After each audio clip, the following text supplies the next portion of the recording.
নমস্কার বন্ধুরা, তোমরা সবাই কেমন আছো? আশা করি খুবই ভালো আছো। আমিও খুব ভালো আছি।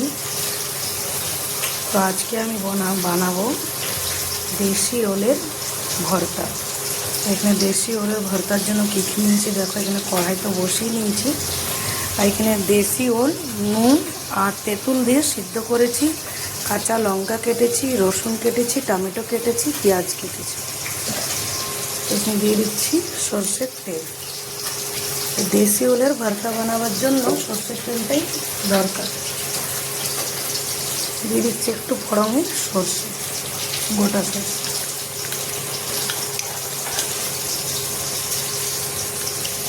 সর্ষে হয়ে গেছে, কেটে রাখা লঙ্কা, কেটে রাখা রসুন।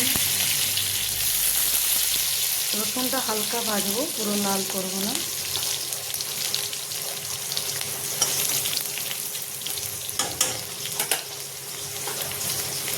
কেটে রাখা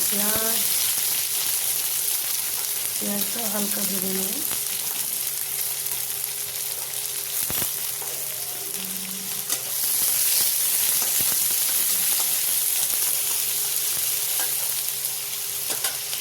এখানে দেখুন পেঁয়াজ হালকা ভাজা হয়ে গেছে।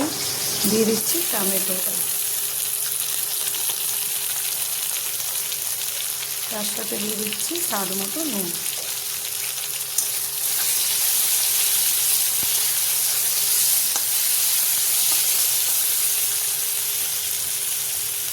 এখানে দিয়ে দেবো একটু হলুদ গুঁড়ো।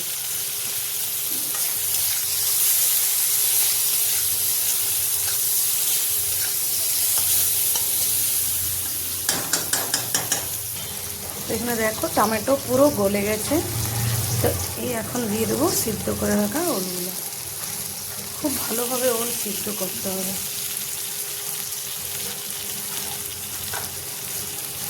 ওলটা দিয়ে তাতে ভাজবো কিছুক্ষণ।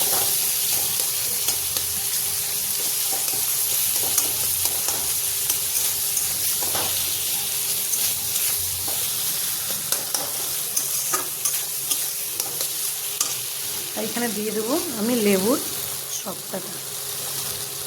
একটা গোটা নেবু আমি এখানে দিয়েছি, কেন কি দেশি ওল খুব চুলকায়।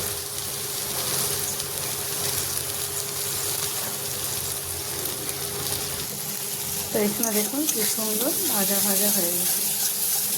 লেবুর সবটাটা একটু বেশি করেই দিয়েছি আমি, একটু চুলকায় না, ওই জন্য। কি সুন্দর হয়েছে। নামাবার সময় আর একটু সর্ষের তেল উপর থেকে দিয়ে দিলাম।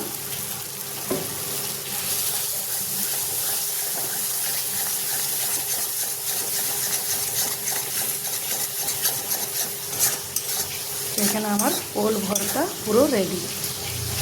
তো এখানে দেখুন ওলের ভর্তা পুরো রেডি। যদি আমার রেসিপি ভালো লাগে তো নিশ্চয়ই ট্রাই করবেন, লাইক করবেন, সাবস্ক্রাইব করবেন আর কমেন্ট করে জানাবেন কেমন আপনাদেরকে লেগেছে। ভালো থাকবেন, সুস্থ থাকবেন।